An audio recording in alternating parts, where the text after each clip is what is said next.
we move on to react to some of the top headlines going on in the soccer world, and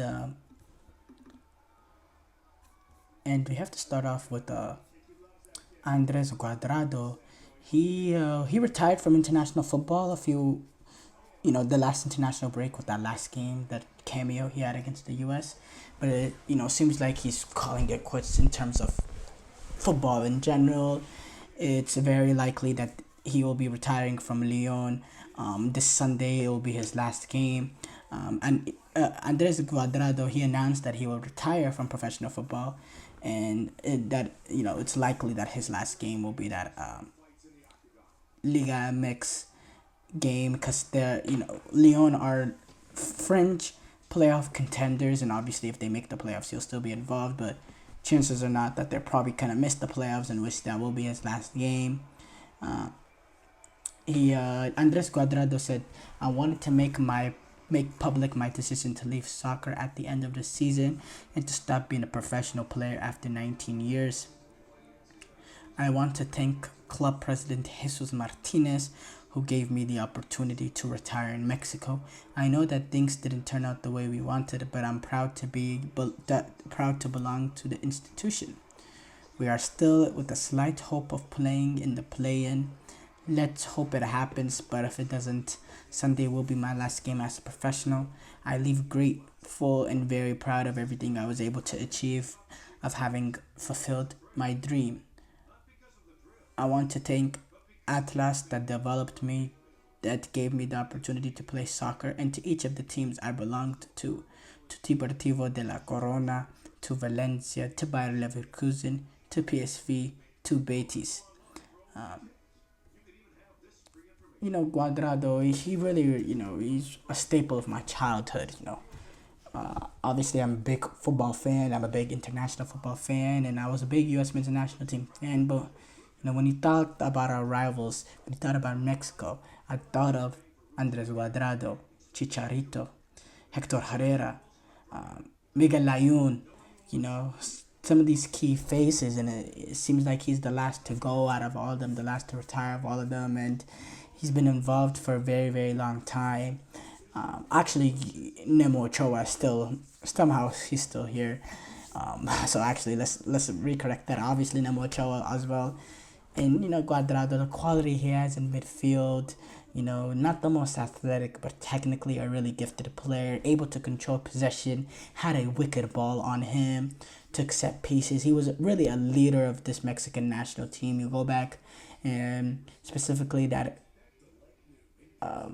you know, that Copa America in 2016, that Gold Cup in 2019. No, not 2019, in 2017, I believe, or 2015, 2015, something like that. That period, from 2015 to 2018, Andres Guadrado was a huge part of that Mexican national team. He was almost their talisman. He was their talisman, actually.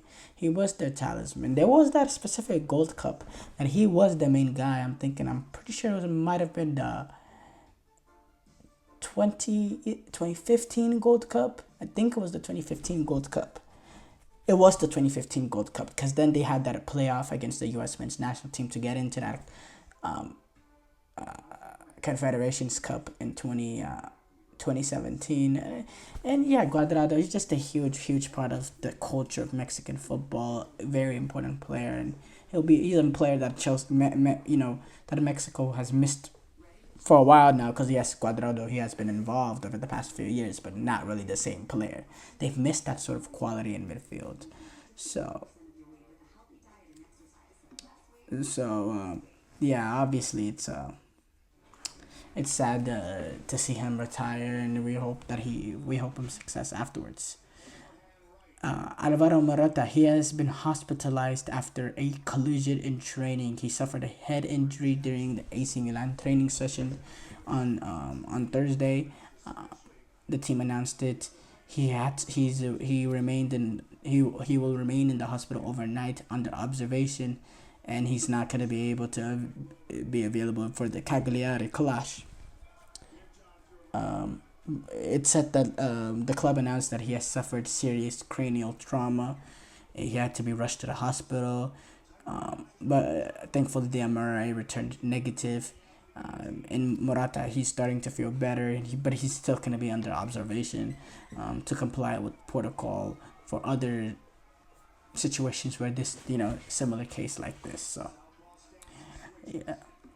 Real Madrid, they eye some January deals and they still are and they're still steadfast on their pursuit of getting Trent Alexander-Arnold when he becomes available as a free agent. They still retain the interest in him, but there's also sources that say that they want to look at options in January because look, they have issues in this team, specifically at right back. Lucas Vasquez is not a right back, and he has had some of his struggles. And they need to solve that Danny Carvajal issue. They need something for this season, and and yeah, it's just something they have to address, and they have to address quickly. With the departure of Nacho Fernandez, they don't have that player that can play in multiple different positions. They give you flexibility when guys are out. So, I think with Trent Alexander coming in this season, I think Dani Carvajal will transition into that Nacho Fernandez player almost. But until then, they need someone right now. David Alaba, he's about to be a year now, and there's not much optimism regarding when he'll recover. It's been reported that the timetable has actually been extended, and that the issue is persistent, the cartilage issue. So, yeah, definitely Real Madrid have issues that they have to address there. Maccabi Tel Aviv fans during their Europa League tie against Ajax was there was some clashes with some apparent pro-Palestinian supporters before and after the game between Maccabi Tel Aviv and Ajax. Um, the clashes reportedly erupted. Um, there has been despite there being a ban on pro-Palestinian demonstration that was imposed by Amsterdam's mayor Frank Helsema, who feared what would happen with the game going against the Israeli club. Um, and there's actually, because of the details of this incident not really being clear, there's also been reports coming from the Israeli media that Prime Minister Netanyahu actually called the his Dutch counterparts about the situation, and there was actually no immediate reports of arrest or injuries from the clashes outside the Johan Cruyff Arena, but there was definitely some tension between the two fan bases, and had nothing to do with the teams that they were rooting for. It had a lot to do with the Palestine-Israel situation. So hopefully everything gets cleared there. So this doesn't really happen again. Because we never want to see violence. This is football at the end of the day. You know, keep the everything else outside, and let's just play football. And you want to argue amongst the football, yes, but let's not get violent, especially when it has nothing to do with football. Um, Van Nistelrooy, he reiterated that he would like to stay at Manchester United, but he hasn't really heard back yet. He doesn't know exactly, and he's taking it day by time. He said that before the game, before today's win over in the Europa League. Other than that, we have really no headlines. Thank you guys for tuning in to the GSMC Soccer Podcast, brought to you by the GSMC Sports Network. Your support means a lot to us, so please remember to subscribe to the show and leave a positive review. It really does make a difference.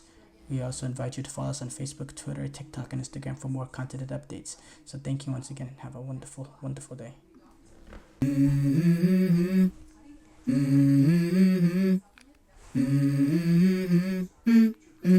Let's go. I wake up to a little bit of drool on my pillow, feel like it's gonna be a bad day. Yeah, I'm tired of shit, and the coffee ain't hit yet, damn, ain't that great. I don't wanna go